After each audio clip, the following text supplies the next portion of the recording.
Lavrov describes his meeting with Kerry in New York as constructive and expresses his hope to reach an agreement on a decision about Syria which does not contradict Geneva II conference.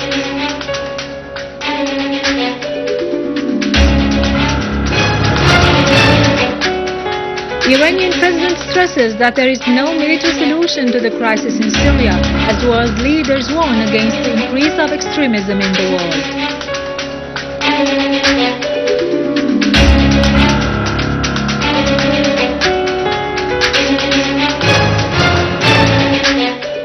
Syrian Arab army eliminates al-Nusra terrorists in different cities in Damascus, Latakia and Aleppo.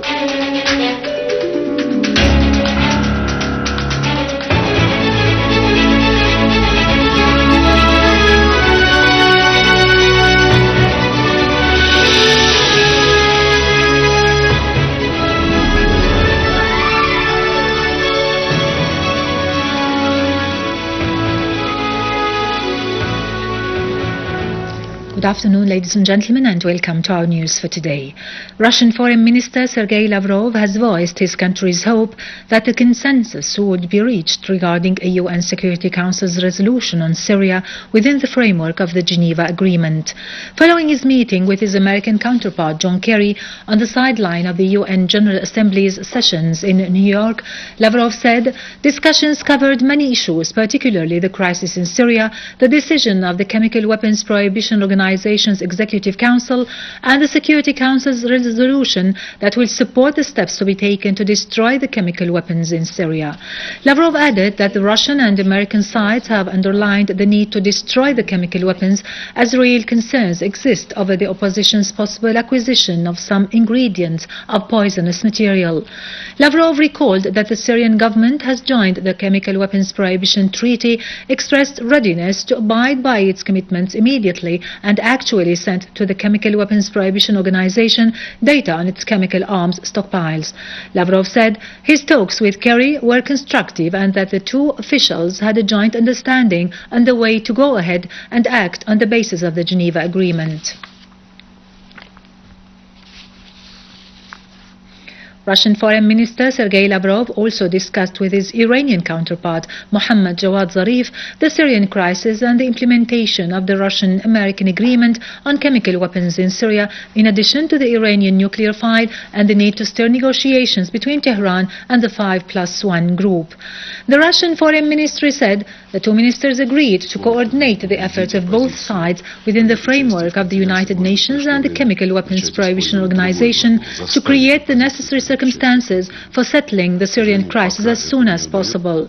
Lavrov also discussed with NATO Secretary General Anders Fogh Rasmussen the issue of the missile shield, the situation in Afghanistan, and the contacts made within the framework of the Russia-NATO Council.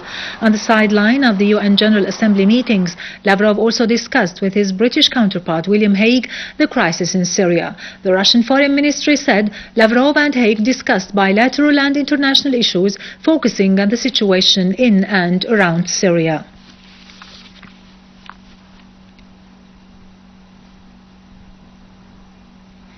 Within the framework of helping Syrian refugees in Lebanon and Jordan, Russian Foreign Minister Sergei Lavrov announced that Russia has donated $10 million to help them. The Russian Foreign Ministry said that Lavrov stressed during his meeting with Chief Refugee Commissioner Antonio Guterres on the sidelines of the UN General Assembly meetings that Moscow is ready to continue offering aid to the refugees and alleviate their suffering. The two sides agreed that using military force will only aggravate the crisis and increase the suffering of ordinary Syrians. The UN General Assembly continues its meetings in New York. The words delivered by heads of states during the first session revolved on the efforts exerted to solve the Syrian crisis through political means. The states' representatives warned against mounting extremism and terrorism in the region, which threatens international peace and security. Addressing the UN General Assembly session, world leaders kept using and repeating such words like negotiations, diplomatic work and political solution.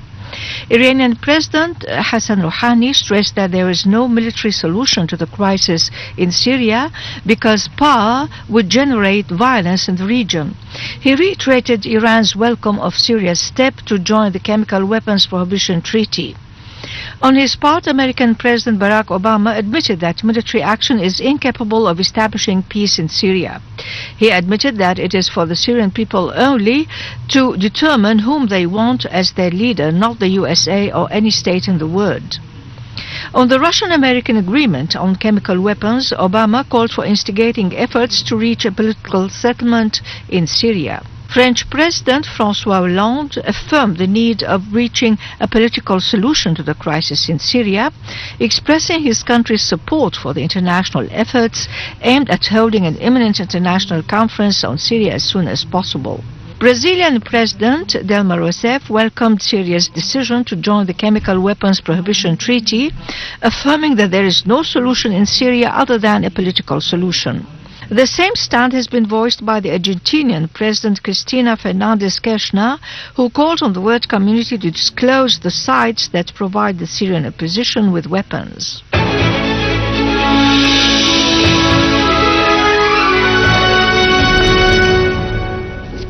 Welcome back.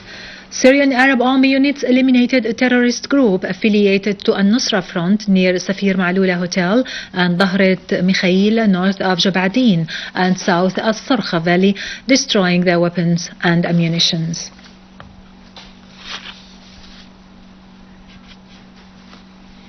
In Latakia countryside, Syrian Arab Army units destroyed 2 rocket launchers and a warehouse full of arms and ammunition and killed dozens of terrorists, some of whom are non-Syrians.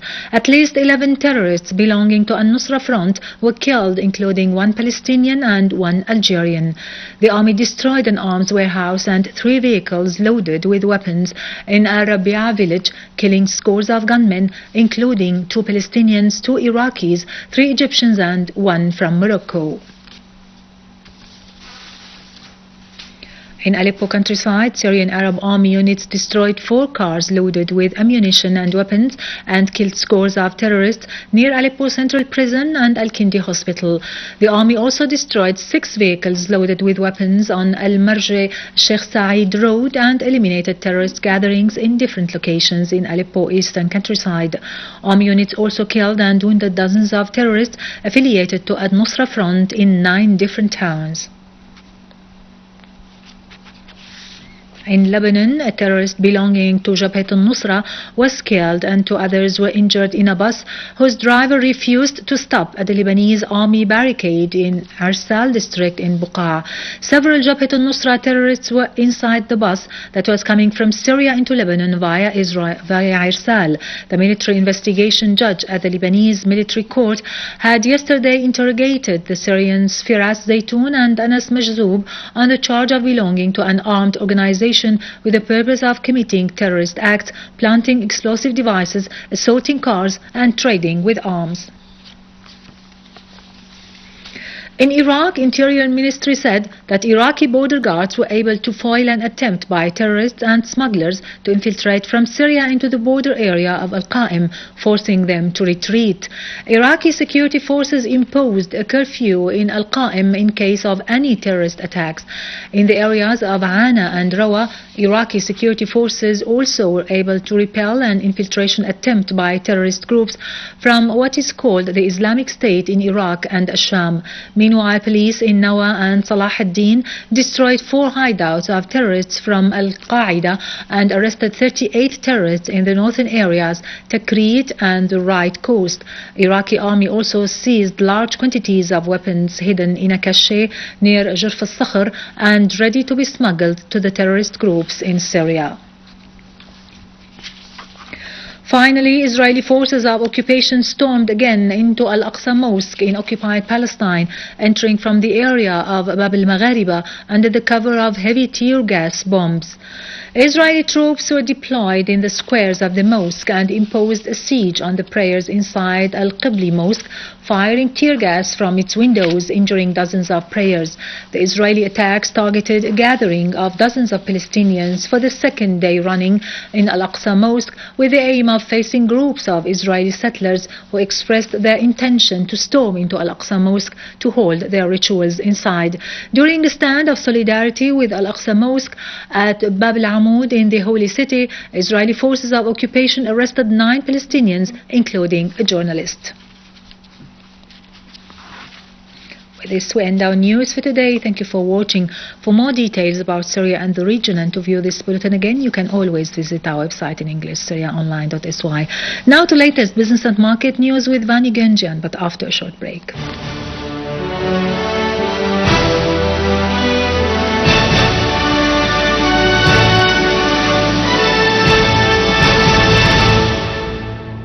Good afternoon. During a meeting in the Supreme Council for Tourism, Prime Minister Dr. Wael al-Halaqi asserted that the government works to reactivate the tourism sector and put the tourism establishments back to work, in addition to employing the workforce that were affected after these establishments stopped from operating because of terrorist acts. The Minister of Electricity, Imad Khamis, said that the public establishment for electrical generation is studying 12 offers of some foreign companies for buying the necessary equipment of the electricity sector with a total cost of 50 million euros. This came under the framework of the Ministry's plan to provide the electricity sector with the necessary equipment to reconstruct and fix the damages that were caused by terrorist attacks. The Minister of Oil, Sulaiman Abbas, asserted that the ministry is working to provide the citizens with petroleum, especially diesel. The ministry also said that the terrorist attacks have affected the oil derivatives as they reached to the lowest level, with the rate of 19,000 barrels a day, as gas production also declined by 45%, adding that the production of Homs and Banias refineries is sufficient. The Minister of Agriculture affirmed that its directorates have granted the agricultural regulation for farmers and circulated the production plan for the current and upcoming year, after the Cabinet approved the production plan and adopted it officially. The Ministry also pointed out that the granting process is continuing until the end of next March.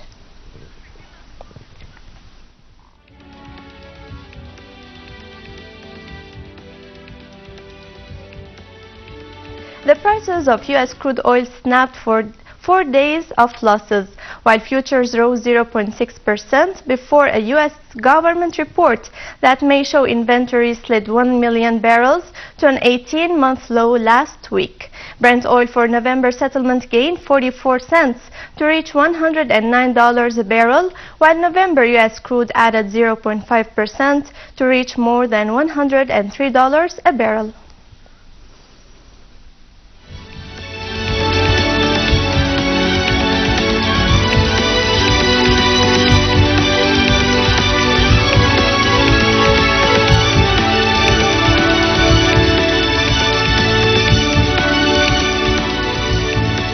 U.S. stocks fell for a 4th day amid concerns over budget talks and economic growth. European stocks also declined to a 1-week low as investors awaited reports on durable goods orders and home sales.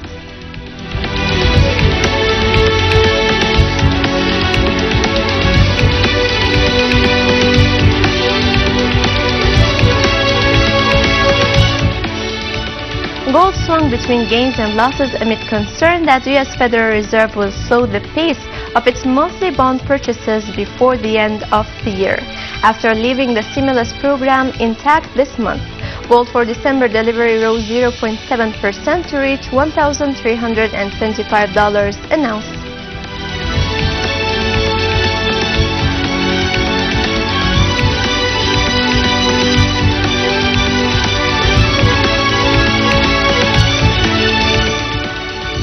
The dollar declined 0.1% against the yen, but it rose fractionally against a basket of 6 currencies as sagging shares sapped investors' tolerance for risk.